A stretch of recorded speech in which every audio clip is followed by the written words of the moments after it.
और सच्चाई है कि आज के हिंदुस्तान में अगर कोई लोग दुखी है तो वो देश के युवा दुखी हैं बेरोजगारी के कारण, और देश की महिलाएं दुखी हैं महंगाई के कारण। बोझ आपको उठाना पड़ता है। मोदी जी बड़े बड़े भाषण करते हैं,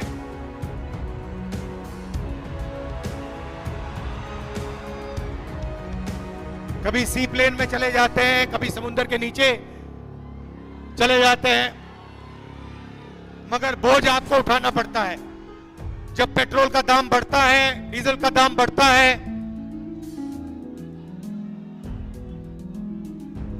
महंगाई बढ़ती है, तो असली चोट हमारी माताएं बहनों को लगती है। उनसे कोई पूछने को नहीं आता, अकेली रहती हैं और रोज उनको चोट लगती है। जब भी वो कुछ खरीदने जाती हैं उनको चोट लगती है। नरेंद्र मोदी जी ने उसमें जीएसटी जोड़ दिया, तो जितना टैक्स आप देते हो, जितना टैक्स हिंदुस्तान के गरीब लोग देते हैं, उतना ही अदानी जी देते हैं। आप शर्ट खरीदते हो, जितना टैक्स आप देते हो उतना गौतम अदानी देता है।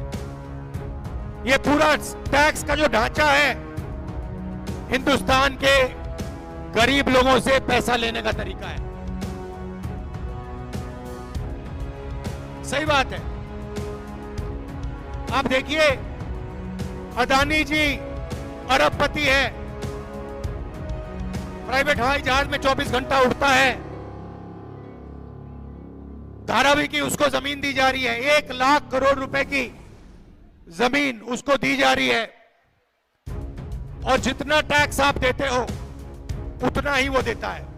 अगर आप टी शर्ट खरीदोगे, जीएसटी जितनी आप दोगे उतनी ही अदानी देगा। तो ये जो नरेंद्र मोदी जी ने जीएसटी का सिस्टम बनाया है, ये गरीबों से चोरी करने का सिस्टम है। और इस देश में गरीब कौन है मैं आपको बता देता हूं।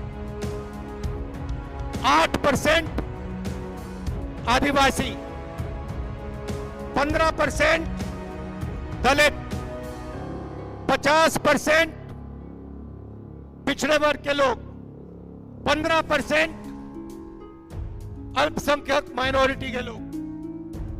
मतलब 90% हिंदुस्तान की आबादी या दलित है, या आदिवासी है, या पिछड़े वर्ग की है, या फिर माइनॉरिटी है। मगर अगर आप देखें, हिंदुस्तान की संस्थाओं को देखें, सरकारी ऑफिसेज में देखें, आपको ये लोग नहीं दिखाई देंगे। आप मीडिया देखते हो, हर रोज हर शाम झारखंड में डिबेट होती है, एंकर एक दूसरे से बात करते हैं, पत्रकार आर्टिकल लिखते हैं। आप मुझे बताओ, टीवी में डिबेट होते हुए आपने कभी किसी गरीब आदिवासी को, किसी किसान को, किसी गरीब दलित को, किसी गरीब पिछड़े वर्ग के व्यक्ति को टेलीविजन पे देखा है क्या? नहीं दिख सकता आपको। आपको कभी आपने नरेंद्र मोदी जी को किसान से गले मिलते हुए देखा है? ना।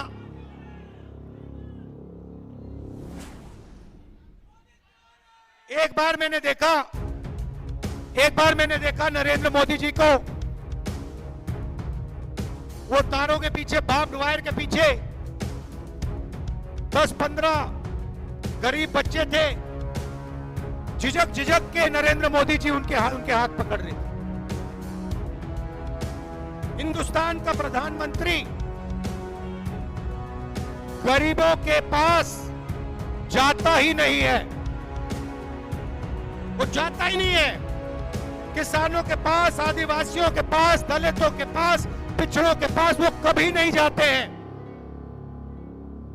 वो सिर्फ अदानी जी के साथ, अंबानी जी के साथ जाते हैं। भैया आपने बताया, देश में गरीब लोगों के घर में शादी होती है ना, नरेंद्र मोदी जी अंबानी की शादी में चले गए, किसी गरीब व्यक्ति की शादी में कभी गए?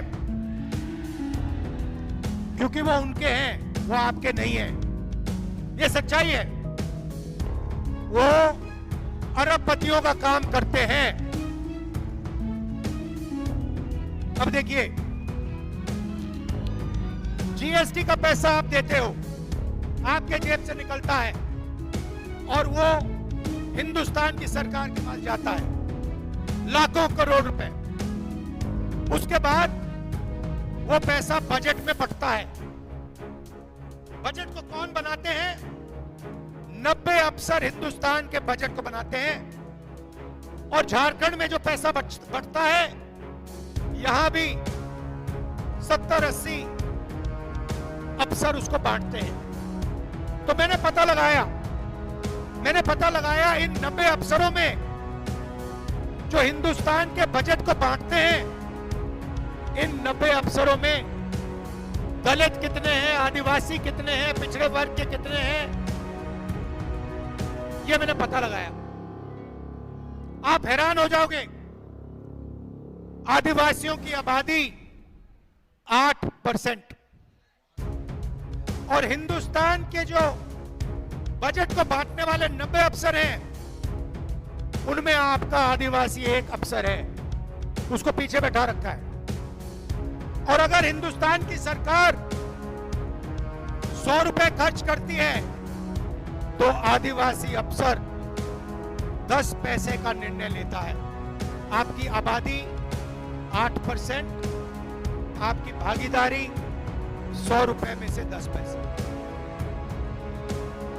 दलित हिंदुस्तान में 15% है।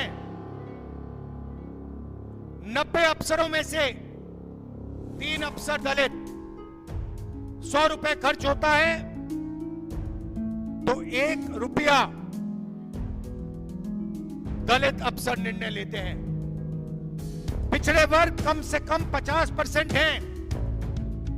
90 में से 3 पिछड़े वर्ग के अफसर हैं और 100 रुपए में से 5 रुपए का निर्णय ये लोग लेते हैं। जोड़ लीजिए, 90% आपकी आबादी है और 6 रुपए 10 पैसे 100 में से, 100 रुपए में से आप निर्णय लेते हो। बड़ी कंपनियों को देखो, अदानी, अंबानी, टाटा, बिरला, अगर आप इनके ऑफिसेज में जाओगे, इनकी मैनेजमेंट टीम को देखोगे, इनके मालिकों को देखोगे, आपको एक आदिवासी, एक दलित, एक पिछड़ा नहीं मिलेगा, एक अल्पसंख्यक नहीं मिलेगा। यह देश की सच्चाई है। और नरेंद्र मोदी जी का काम आपका ध्यान इस बात से भटकाने का है कि आपको पता ना लग जाए कि आज हिंदुस्तान में 90% आबादी की कोई भागीदारी नहीं है। सरकार में नहीं है, मीडिया में नहीं है, प्राइवेट अस्पतालों में नहीं है, प्राइवेट कॉलेजेस में नहीं है, शिक्षा के सिस्टम में नहीं है, जुडिशरी में नहीं है, आप कहीं के नहीं हो।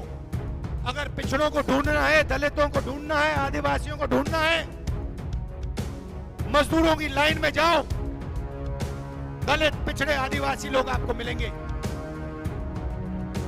लेबर की लाइन में जाओ, ये जो सड़कें बनाते हैं, ये जो इमारतें बनाते हैं, ये इनका खून पसीना से बनती हैं। ये अपना खून पसीना देते हैं, ये इमारतें बनती हैं, बड़े बड़े ऑफिस बनते हैं, मगर इन ऑफिसेज में ये लोग नहीं जा सकते। बड़े बड़े रेस्टोरेंट बनते हैं, ये लोग बनाते हैं। दलित, आदिवासी, पिछड़े वर्ग के लोग अपना खून पसीना देकर ये बड़ी बड़ी इमारतें, बड़े बड़े मॉल बनाते हैं और इन मॉलों में आप लोग नहीं जा सकते। ये बदलना चाहता हूं मैं। अब बदलने का सबसे बड़ा तरीका जाति जनगणना, कि देश को पता लग जाए आदिवासी कितने हैं, दलित कितने हैं, पिछड़े वर्ग के लोग कितने हैं। दूध का दूध, पानी का पानी साफ हो जाए पूरा, पता लग जाए सबको कि भैया देश का धन कैसे बटा है, सरकारी संस्थाओं में हमारे कितने लोग हैं, दलित कितने हैं, आदिवासी कितने हैं, पिछड़े कितने हैं, सबको पता लग जाए। जिस दिन भाइयों और बहनों जाति जनगणना हो जाए, उस दिन हिंदुस्तान में क्रांतिकारी राजनीति शुरू हो जाएगी।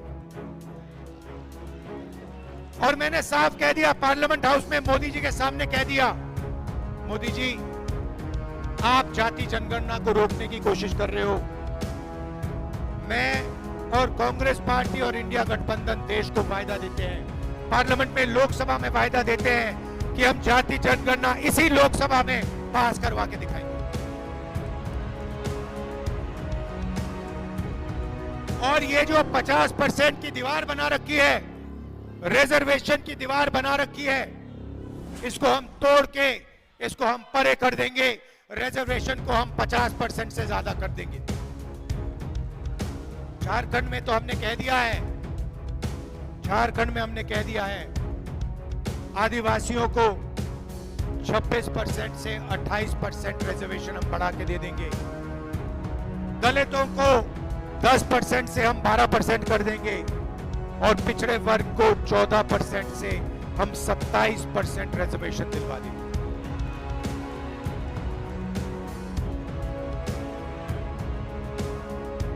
यहां आदिवासी वर्ग के लोग आए हैं,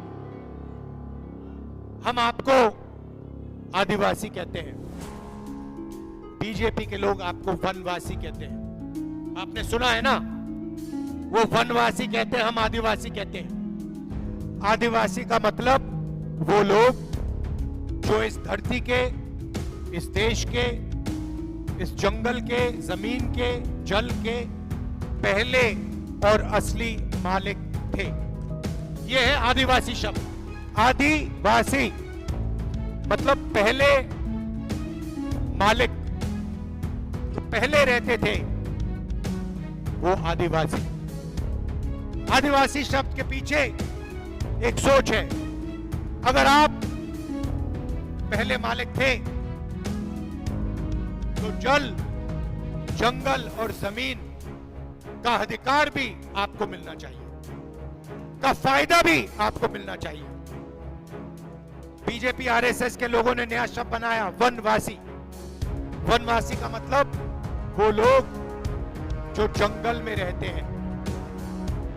वनवासी के पीछे सोच है कि जल, जमीन,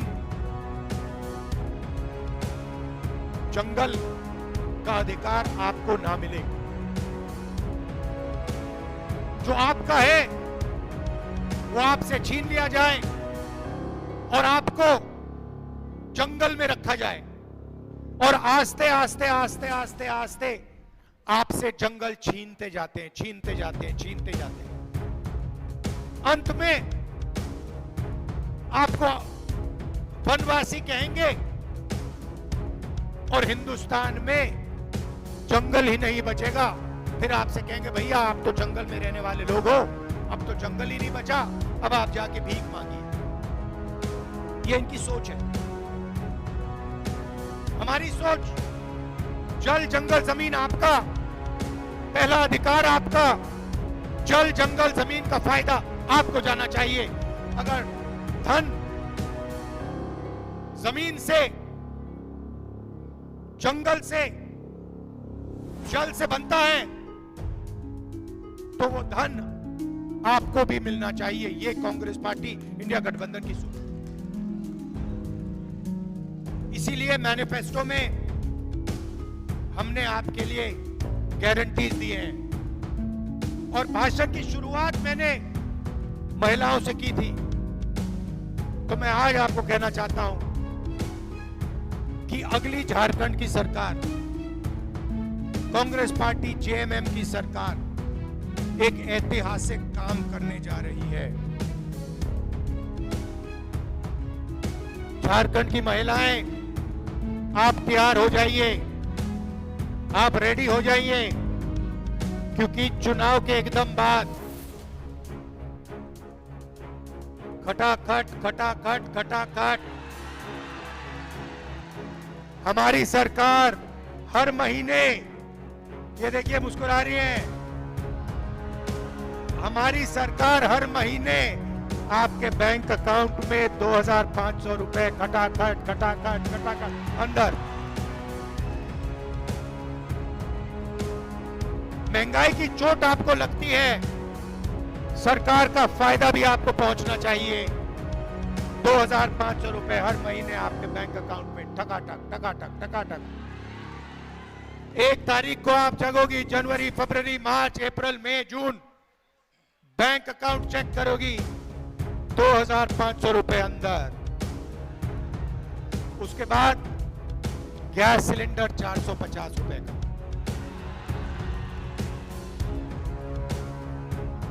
₹450 का गैस सिलेंडर, 2,500 रुपए बैंक अकाउंट के अंदर। 7 किलो राशन हर व्यक्ति को हर महीने आपकी इंडिया गठबंधन की सरकार देने जा रही है। युवाओं के लिए 10 लाख युवाओं को रोजगार, 500 एकड़ का इंडस्ट्रियल पार्क और डिग्री कॉलेज झारखंड के हर ब्लॉक में और प्रोफेशनल कॉलेज हर डिस्ट्रिक्ट में हमारी सरकार बनाने जा रही है।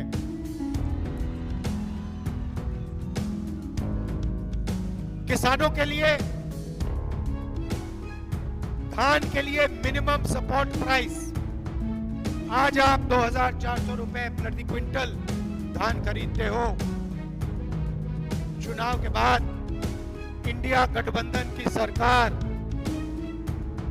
धान के लिए आपको 3,200 रुपए प्रति क्विंटल देने जा रही है। भाई और बहनों, हमने मन बना लिया है, जितना पैसा नरेंद्र मोदी अरबपतियों को देगा, उतना पैसा हम गरीबों को, किसानों को, मजदूरों को, युवाओं को देंगे। इस बार दिल्ली में सरकार नहीं बनी, आने वाले समय में दिल्ली में इंडिया गठबंधन की कांग्रेस पार्टी की सरकार आएगी, तो फिर देखना गरीबों को कैसे मजे मिलेंगे, किसानों को, मजदूरों को, जो अपना खून पसीना देते हैं, 24 घंटा काम करते हैं, सड़क बनाते हैं, देश को भोजन देते हैं, छोटे व्यापारी लोग जो रोजगार देते हैं, छोटे बिजनेस वाले लोग जो रोजगार देते हैं देश को, उनकी मदद करने वाली सरकार होनी चाहिए। नरेंद्र मोदी ने 6 लाख करोड़ कर्जा माफ किया अरबपतियों का। किसान कर्जा माफी मांगता है, नरेंद्र मोदी कहता है तुम्हें नहीं देंगे। गरीब व्यक्ति कर्जा माफी मांगता है, कहता है हम नहीं देंगे। अरबपतियों के लिए टैक्स माफ हो जाएगा, कर्जा माफ हो जाएगा, जमीन दी जाएगी। ऐसी सरकार झारखंड में नहीं आनी चाहिए, नहीं आएगी ना। इंडिया गठबंधन की सरकार बनाइए, 2,500 रुपए प्रति महीना वाली सरकार बनाइए, 3,200 रुपए प्रति क्विंटल वाली सरकार बनवाइए और 200 यूनिट बिजली फ्री में देने वाली सरकार बनाइए। आप सबका दिल से बहुत बहुत धन्यवाद, बहुत जोश है आप में। नमस्कार, जय हिंद।